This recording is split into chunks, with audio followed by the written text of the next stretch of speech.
Hello, and welcome back to another episode of the Soul-u-tions Podcast. My name is Tara Simkins, and I am your host. I am really looking forward to sharing this particular podcast episode with you. This is the second installment in a series on the trip of a lifetime, inspired by an amazing 3-week European vacation that my family was able to take this summer. The previous podcast episode were my first 2 out of 10 takeaways in this series. And so today's episode, we're going to talk about takeaways 3, 4, and 5. Listen to the introduction, and I'll meet you on the other side. Einstein said, "We cannot solve our problems with the same thinking we used when we created them." Most everyone in the world is solving their problems the wrong way. Our problems come from our thinking, and we can solve them with our thinking. So, whether you're at your lowest, just trying to grow, or whether you are trying to sustain growth over your lifetime, join us as we push the boundaries of our current thinking and redefine how we find Soul-u-tions. The hope and the strength and the love and the smiles and the laughter of friends and family. Add it up, you'll find no limit to the possibilities. Okay, so today we're moving from the logistics part of getting ready for a trip of a lifetime and returning from a trip of a lifetime. In the previous episode, I shared the structural logistics that I used and I put into place in order to feel prepared to take that type of a vacation. And when I mean prepared, I mean able to not have to think about all the things that I think about on a daily basis at home and at work, that I could really be present. And so that included an AI prompt to eliminate pre-trip turbulence and re-entry turbulence, as well as hiring a house manager so that when we returned home, we felt like, we're still in vacation mode. My husband just said it again today. He goes, "Oh my gosh, Tara did such an amazing job. We came home. I was on the plane going, what is rotting in the refrigerator? What am I going to walk into?" And he said, instead, what I walked into was a cleaned out refrigerator, stocked with the essentials that we needed for dinner and breakfast and coffee the next morning, as well as replenished plants in our container gardens out back, and a very clean house and a beautifully made bed, as well as some of the appliances that, of course, go out before vacation. Those were fixed, and sorted mail, so nothing's just stacked up on the island waiting for you when you get back. So we are going to shift from those types of logistics to a different type of logistics today. And these are going to be more of what I would call soul-based logistics, because when we returned from this trip, we felt like we had fed our souls. And so what we're talking about specifically today is the idea of relational wealth. Now, there is a Harvard study. I talk about it all the time. It really does frame all of the work that I do, because in that Harvard study, they talked about the number one predictor of your physical, mental, emotional health in your 80s is the quality of your relationships in your 50s and 60s. And so this is like the key to happiness, my friends. The quality of your relationships. And that's where this idea of relational wealth comes into mind. Now, as an empty nester, I have actively spent the last, I would say, 8 years of my life since my first child went off to college. And I started just feeling lost, lonely, unmoored by the lack of the structure that my children provided to my life, and the evolving and loss of proximity to certain relationships that I relied upon to fill my life. And this trip that we took this summer, it was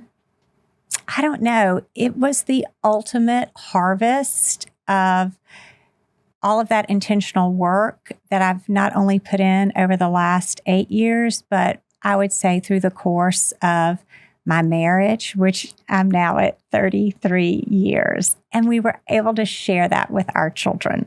So let's jump into takeaway 3. And it's this idea that reciprocity trumps currency. This is what will I call it? The value of relational resources. Okay. So when we are in London, we're in Scotland, we're in Estonia, and we are in Austria. And when we were there, we were staying with really, really good friends who we've known for well over 25 years in our life, with the exception of one place, and that was in Estonia. And that is probably a relationship that my husband has had for 5 years. But prior to that, his parents have probably had a relationship with this family for 5 or 10 years before that. And everyone just welcomed us into our homes, transported us on their, in their cars and in their trucks and even in their planes from one place to another. And so, I want to address this elephant in the room, because when I posted a montage of photos on Instagram about my trip, and it really picked up like the elevated nature of how we traveled and where we stayed and what we did, it did trigger in a lot of people that, oh gosh, yeah, I'm sure you could be happier and you really could love your life more flying in a private plane. And, the idea of my post, however, was that the true status symbol in your life isn't the fancy places that you go and stay and the fancy ways that you travel. The real status symbol in life are the quality of your relationships, right? The real status symbol is your relational wealth. And so I want to address this question of I don't have the financial resources to match that lifestyle. I don't either. But what I do have is a different type of currency, for lack of a better word, or value that I know that I have and that I know that I bring to the table in all of my friendships. So, when you really, really understand what your strengths are, what your weaknesses are, and what you have to give, and you give those things freely, like in this case, what we both give, I think, is a deep relational loyalty, an emotional holding space, and an intentional connection with our friends. And so these families stood by us during Brennan's pediatric cancer journey, which is chronicled in Turner's book, Possibilities. What they want to have is a relationship with us, and what we want to have is a relationship with them. And we are both very invested in one another's happiness. We have seen each other through pediatric cancer on our side, loss of parents, loss of spouses on the other side, other health challenges with regard to other people's children. Like, we have seen each other through a lot of life. And so when you do have the types of friendships which may come to you from, an introduction by your parents or an introduction by your spouse or your children or your friends, and when you intentionally just make a lot of deposits and bring a lot of value into those relationships. And by that, I mean interest, this idea of reciprocity, right? It's interest in their lives and what's going on in their lives. And then that, all becomes deposits which compound into this resource of relational wealth. So showing up for people in their darkest hours creates an unshaken bond that money cannot buy. And when you can share that level of depth with one another, then you also want to share in the happy times, in the good times, and be a part of witnessing one another's lives. So it's this idea of reciprocity. And it's been interesting to me since I've returned home, because I have, going back to the past 8 years as an empty nester and losing just some of the proximity related friends that I had before. And by proximity, I just mean people who we were in the same parents association with, or people with whom our kids were on the same team with. That's what I mean by proximate. It's easy to develop relationships because you are spending time, you are proximate with one another. And as you lose that proximity, what surprised me was the loss of friendships. And so I have been building intentional friendships across generations since I've been home. And my heart has overflowed, not only with the relational wealth that we got to experience and share on our trip, but when I got home, the relational wealth of having so many of these people reach out to me and say, hey, I want to meet up. I want to hear all about your trip. It looked amazing on social media. And then the other interesting thing are the people who have not reached out. Not that that is something that I am resentful of or I'm upset about, because one of the things I teach all of my clients is that people are always telling us the truth about themselves and how they show up and how they behave. So if someone hasn't reached out, then I get to say, I wonder what's going on in their life. Is it a very busy time in their life, right? Or,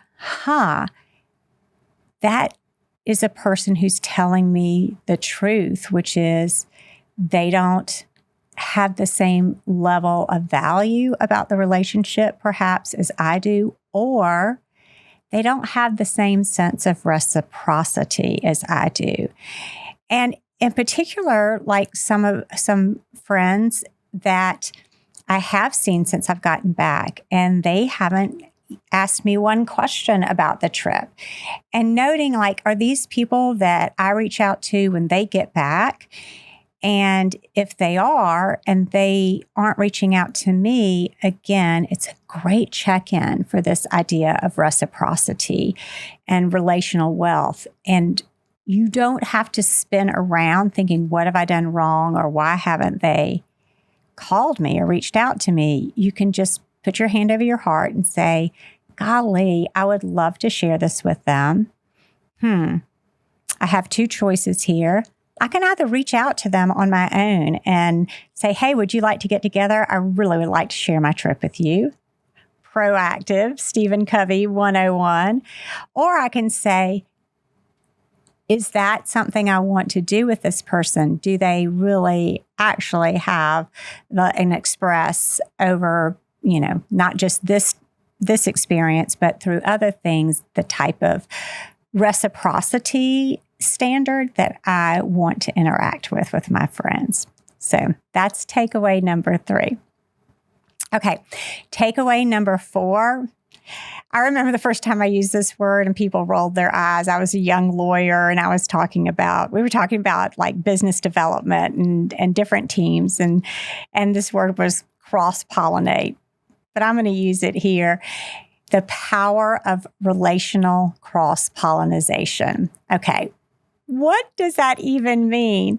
Well, if you know anything about bees and pollination, bees just go from this little flower and they pick up all the little, yumminess and pollen from this flower, and then they go to the next flower. And, with all that sticky pollen on them, they cross-pollinate different flowers and different plants. And the world of horticulture depends upon those types of pollinators to cross-pollinate. And I think that one of the things that Turner and I do really well, we connect people. Connector could be a normal word for cross-pollinators. And we've tried to do this with our children and with our friends and connecting friends to one another. So if you can think of yourself that you aren't just a friend, but you are also a connector of your friends, that you can bring a generosity of contacts to your friends. This is something, also that isn't money, but you may be connecting people that do have an overlap in business interests and et cetera. And you may have a friend who does something similar to someone else and they can serve as a mentor, or they can help with what's worked, what hasn't, what they are doing differently now in this economy. And so if you can really begin to value that as a resource that you have and a resource that you enjoy freely giving to your friends, it's just something that feels fabulous. And on this trip, this was something I hadn't planned for or planned to experience. It really was just like a gift that happened while we were there. And it brought me so much joy to see over the years how we have contacted and connected so many of our friends who otherwise would not have had an opportunity to connect with one another. And I am sure that our circumstances kind of enabled that, because when Brennan was sick, so many people prayed for us. And when Turner wrote this book, we had, book launches and visited different cities. And so we've had opportunities in our lives to gather our family and friends together in rooms and for people to meet one another. But that was one of the other just big takeaways from our trip, to be in Europe on the other side of the pond, as they say, and to see how we all either ended up in the same place, or people came out of their way to visit us if they were close enough to us while we were there. And interestingly, that's how we designed our trip. If we were going to be over there, we wanted to go visit our friends. And so again, back to this idea of reciprocity, you can see how when you have a particular intention, it ripples out and it calls that back into your own life. So, in London in particular and in St. Andrews, we had friends who had been to Augusta and had been to the Masters and had invited us to come to visit them in Wimbledon. And then, friends whose parents had passed away and their kids came in to have dinner with us, and we could just really enjoy one another's company and remember their parents who had passed. And we also were like, I'm staying at so-and-so's house. And it just so happened that they had all played in a round of golf with so-and-so, or somebody else was there whom we had met in LA on our book tour that another friend of ours in Memphis knew and introduced, us to them. And now we know them independently. And then you show up in Wimbledon and you get a text from someone that says, I just saw your Instagram post. Are you here? I'm here too. And they end up being there with one of the players and doing this documentary on Djokovic. I mean, it seems so random. It really does. But when you think of yourself and something that you have to give as a connector, then and a cross-pollinator, you can see how these things are in a bigger web. And when they surprise you and they're revealed to you, it's just a place of joy. And another kind of parallel thing that we were going through, our friends in Austria, we became friends with them because they started investing in timberland in the United States when they were concerned about the Soviet Union coming back and taking Austria over. And so they wanted to have a plan during the Cold War that if they ever needed to leave their country, they would have roots here. Well, similarly, in Estonia is on the Russian border, and with things that are going on in the Ukraine, they also are investing in things in the United States. They're great business investments, but they're also thinking of the future. What if we ever have to leave our country? And so it was really special for us to be able to connect those two families, different generations, different time frames, but yet some felt similarity that we could see in them, some lived experience that mirrored the others. And how often do you get a chance to do that? So, what would I say is the coaching lesson for you here is don't keep your friends isolated in silos. When you introduce good people to good people, you amplify joy and create a legacy network. You get to act as a bridge. Okay. Now for the fifth takeaway and the final takeaway of this podcast episode. This takeaway, I'll just call it passing the torch. It's modeling community for the next generation. So this trip, what people have asked me, like, how long have you been planning this trip? What made you decide to take this trip?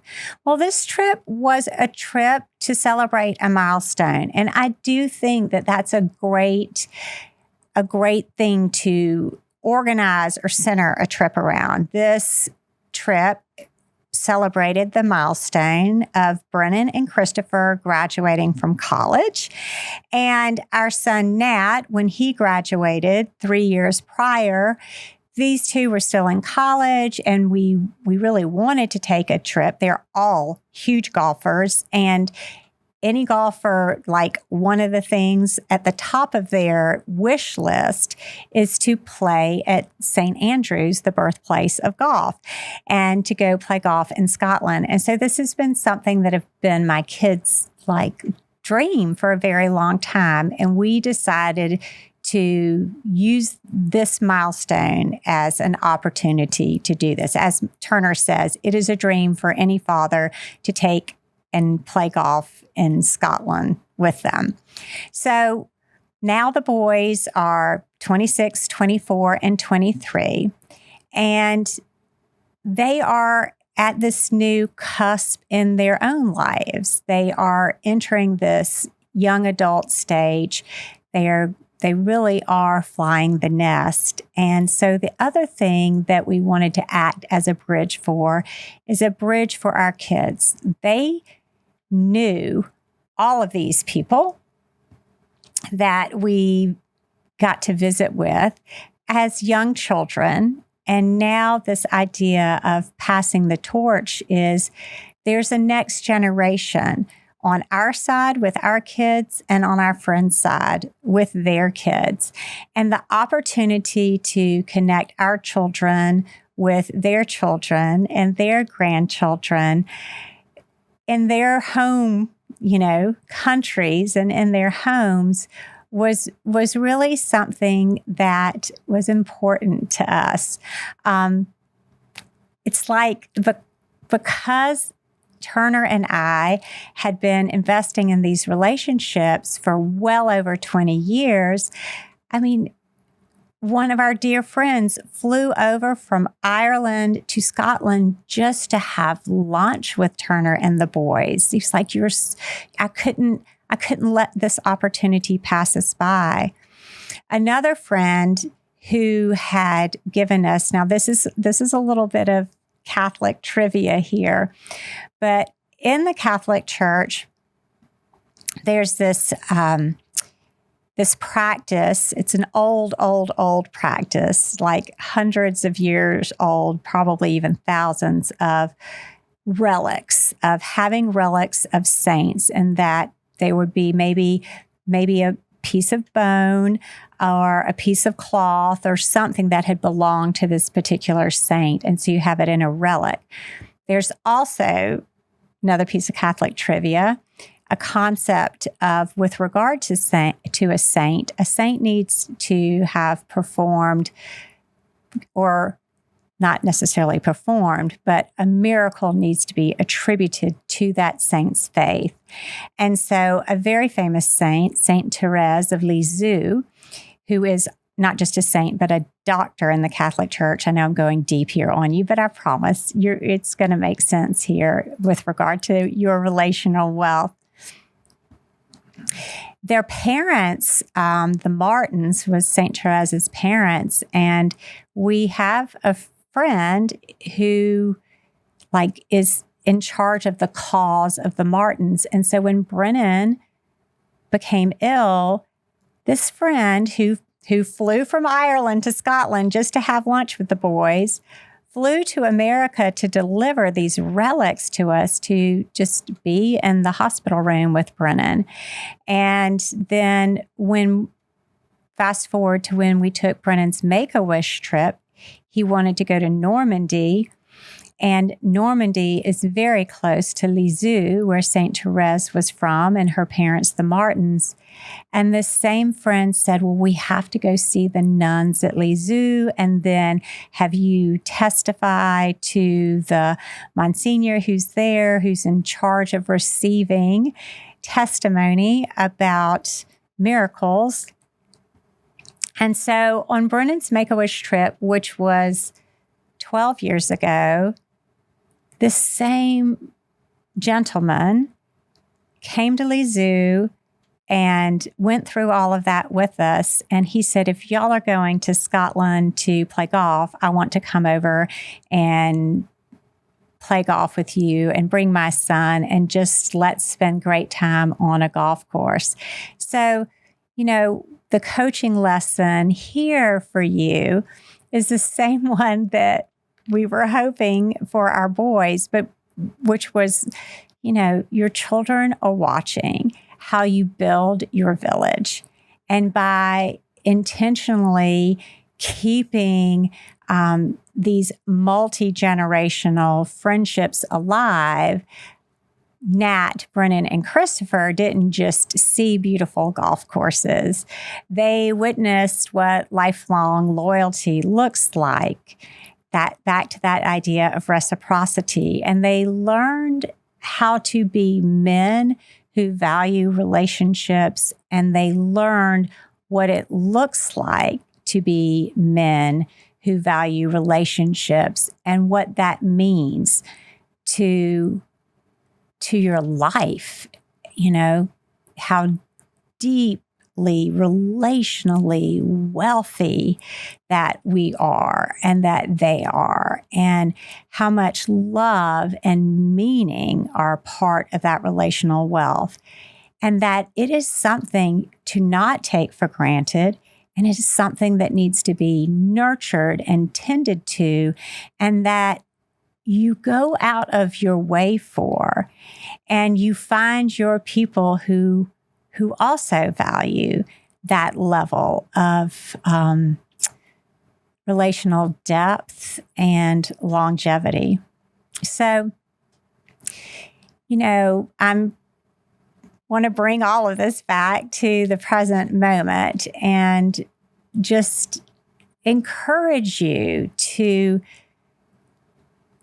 not write things off just because you think you can't afford something or you don't have the financial wherewithal to do something. If you focus on your relationships and continue to focus and build and nurture your relationships, you are building a treasure trove of resources and friendships and reciprocity and hospitality and generosity that will surprise and delight you for the rest of your life. And that is why this Harvard study, I just love sharing the data in it, because some of those people that flew over to see us are in their 80s, and Turner and Nat are in our 50s and 60s. And I can see how much the quality of that relationship has enhanced my life, has enhanced the 80-year-old's life, and got to enhance the 20-year-olds' lives of our boys. So you don't need money to be wealthy beyond measure. You just need to want to be friends with someone and want to value them and ask them about themselves, as my father used to say, and get to know them and care. And kind of like the mystery of compound interest in the financial world, the mystery and the compounding nature of love and compassion and care will feed you for the rest of your life. I hope you enjoyed this episode, and I hope you will tune in next time to the next episode when I share 2 more takeaways from this trip. And because it is giving me great joy to relive the trip and to think about these takeaways and back to relational wealth and reciprocity. And connecting and cross-pollinating. I love sharing the lessons that I've learned in life with each of you. And I hope you will share them with someone else. And you can do that as easily as just forwarding this episode to someone you know and love. And that is making a deposit into your relational wealth account, your relational wealth retirement account. Why don't we call it that? But just by sending it to someone and saying, hey, I was thinking of you, you might enjoy this. That's just as easy as it is. And if you think you want to get more of a front row seat, by working with me in either my one-on-one practice or in the Soul-u-tions Labs, please just go to Tara Simkins, that's TaraSimkins.com, and click the contact button and it'll have my email. I think I might even have my phone number where you could text me, or you can get on my mailing list if you are a little shyer and think that that's too bold and you want to kind of get to know me more so than just listening to me in the podcast, but having more of a weekly interaction with me, and just see if I'm the kind of person who shares more information that you like and that you think could help you create a life you love and have the ultimate trip of a lifetime. So thank you. Until next time. 'Cause I ain't done living the life I'm meant to lead. And I ain't done loving the ones who cared for me. The hope and the strength and the love and the smiles and the laughter of friends and family. Add it up, you'll find no limit to the possibilities. The left and the right and some faith in the fight, and your courage is all